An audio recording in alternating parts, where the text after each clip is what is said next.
The latest iteration of the Twitter files came out. I think it's part 8 or something. And now they're talking about more in depth things of censoring what went on Twitter. And following this whole story, obviously, Twitter as this whole business experiment going on with Elon Musk buying Twitter and seeing if he can turn it around, a sinking ship that they are financially right now. And this is just part of the Twitter business that Elon is doing, just airing out all of the behind the scenes workings that a lot of people thought was happening, and now it turns out that it really was happening. And this thread starts right here, saying the Twitter files, how Twitter rigged the COVID debate by censoring info that was true but inconvenient to the government, discrediting doctors and other experts who disagreed, and suppressing ordinary users, including some sharing the CDC's own data. And just really quick, too, because this hits something like the doctors and people came around and disagreed, because the entire point of everything COVID related was trust the science, but the entire point of science is to not trust anything, right? The entire point of it is to kind of ask the questions that go against the norm, right? Because we know science has evolved a lot over the years. There's been a lot of changes in science. It wasn't that long ago where smoking cigarettes was actually thought of to be very healthy and good for you, until somebody who didn't trust everything that was coming out and said, you know what, let's just see, is it actually good for you? And they come out and said, oh my God, these things are terrible for you. It's always just funny to me that people go down that route saying, trust the science, when the entire point of science is not to trust anything. But for the government Twitter, we have the United States government pressured Twitter and other social media platforms to elevate certain content and suppress other content about COVID. And this doesn't have a favorite color. It doesn't have a favorite political party. It doesn't like red or blue. It doesn't matter. They both do the exact same thing. As you can see here, this was Trump here saying the Trump White House, specifically Michael Kratsios, I don't know, led the Trumpet admin, calls for help from the tech companies to combat misinformation. Areas include conspiracies around 5G cell towers, runs on the grocery store, misinformation that could stoke panic buying and behaviors. You know, a lot of people would assume right now that obviously this administration that's in right now is pretty censorship favorited, but in reality, it's just the government as a whole. Everybody sucks in government, and I think that's something we got to kind of look at. That the absolute vast majority of people, regardless of whatever color you like, you know, they're just not very good at their job. And also, these meetings weren't just for Twitter. The meetings with Trump, the Trump White House, were also attended by Google, Facebook, Microsoft, and others. So it leaves us with obviously a giant question. Since Elon Musk bought Twitter and is exposing this, and the saying goes, you know, sunlight is the best disinfectant right now, what's happening with these other companies, right? Because they are not going to come out with any Google files or Facebook files, the Microsoft files, these big tech files. These aren't going to come out because it's obviously not in their best interest to do that. But with Twitter coming out with this, and Twitter being way smaller than all these other ones, it's not even comparable how small Twitter is compared to Google, Facebook, Microsoft, and all these other big tech platforms. Just brings up the questions. Was there something happening in all the other ones?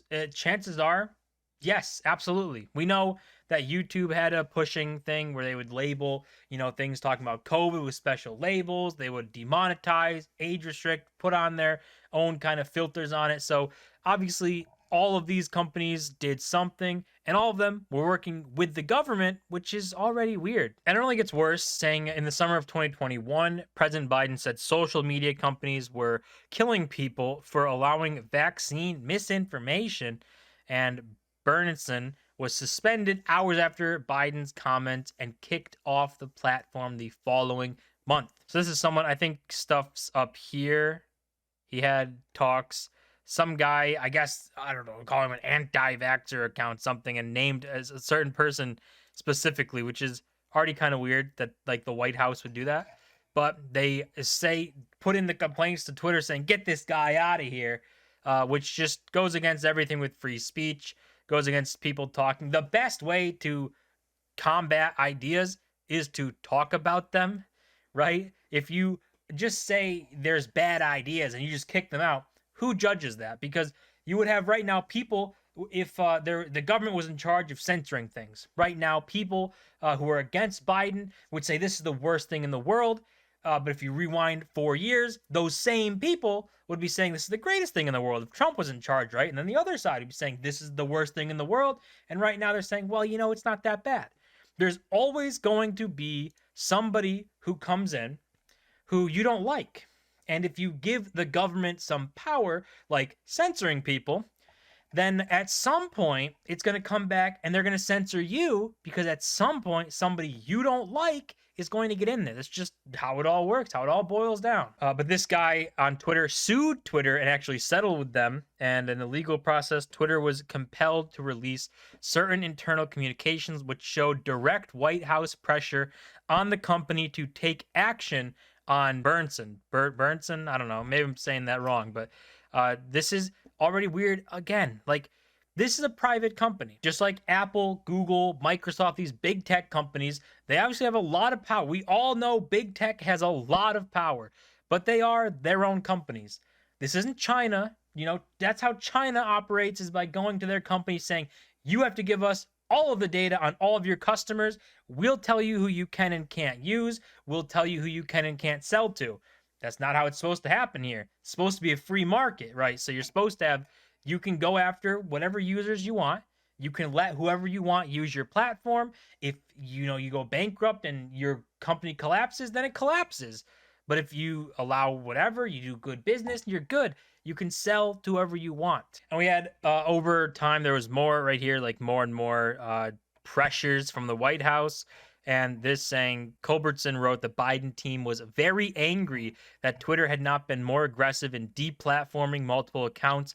They wanted Twitter to do more, which is, again, so weird, especially being the government, because the entire stitch of free speech is people used to come out and say, well, it's Twitter, they can do whatever they want, right?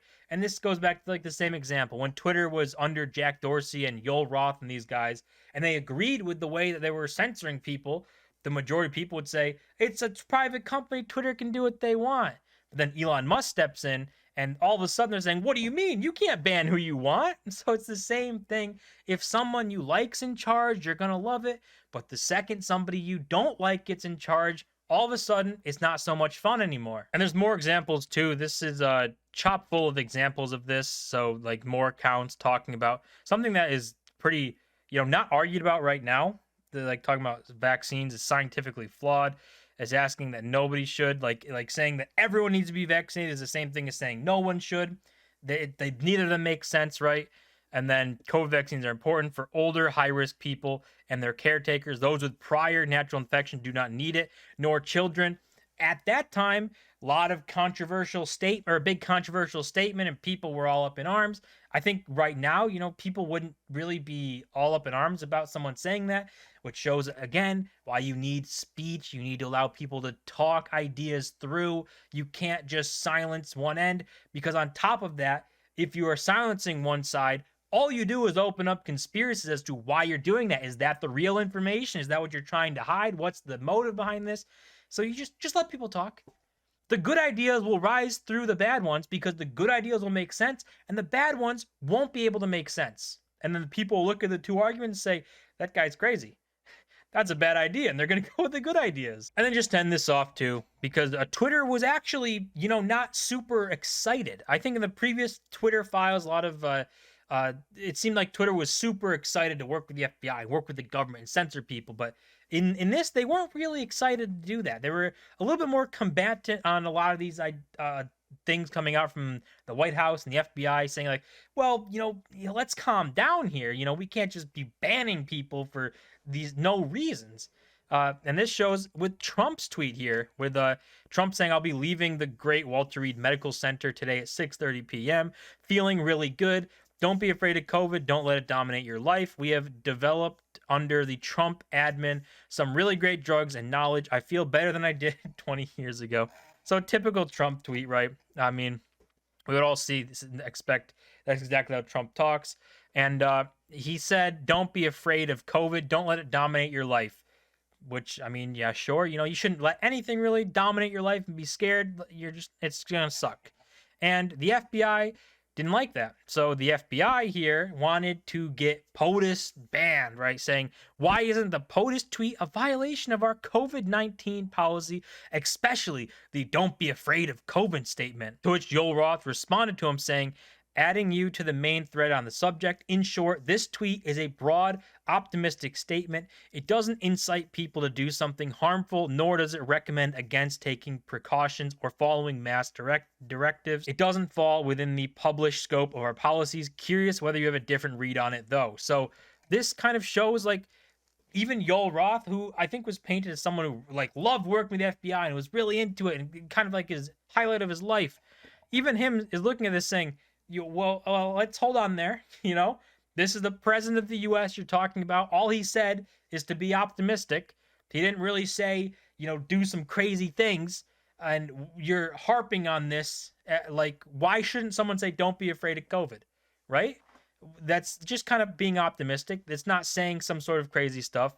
And it's just weird to see the FBI. I think Jim Baker was like former FBI at this point or something, but some sort of relationship to the FBI and government officials going after the president of the United States at the time and saying, why is he not off this platform? That'd be a little concerning, right? So this eighth part of the Twitter files, just kind of diving deeper into the background of Twitter and maybe even painting Twitter in a better light on these ones where Twitter wasn't really the ones excited about this. They were kind of pushing back at times, saying like, "What do you mean just ban these people because you don't like them? They didn't violate policies. They're not doing anything. What are you talking about?" And I think that's big for Twitter because it's been painted pretty bad, and they did some pretty bad censoring that they shouldn't have done. But at least in these ones, it's almost like the government's the one trying to push Twitter to ban. It wasn't Twitter just going willy-nilly banning anyone and everyone they wanted to. But I'm sure we'll get more. I'm sure this is far from the end of the Twitter files and far from the end of following Twitter as a business as Elon Musk tries to stop it from absolutely sinking into bankruptcy. A lot going on with Twitter, a lot to follow, and it's just going to continue to get crazier and crazier, I think. That's going to do it for this video. As always, don't forget to smash the like button and subscribe. See you guys in my next video.